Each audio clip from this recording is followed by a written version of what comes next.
Hey everyone, and welcome back to another video. And in this video, I'm going to show you how to connect your PNC Bank to the NerdWallet app. Now, this video is going to be particularly useful for individuals. Let's say that you're starting to keep track of your finances and you use PNC as your banking institution. How do you actually go ahead and connect both financial institutions together? Now, this video is going to be short, sweet, and simple, guys. There's not going to be a lot of steps involved. Now, in order to do this, what you're first going to do is log on to the NerdWallet app. Next, click on the three lines in the upper left-hand corner.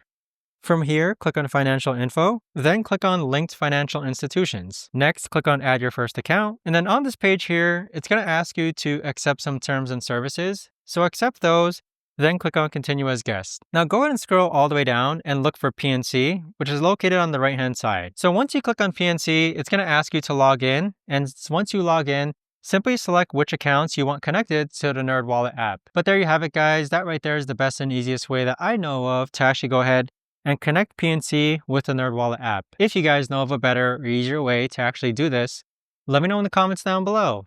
I would love to know. Thanks so much for watching, everyone, and I'll see you guys all in the next video.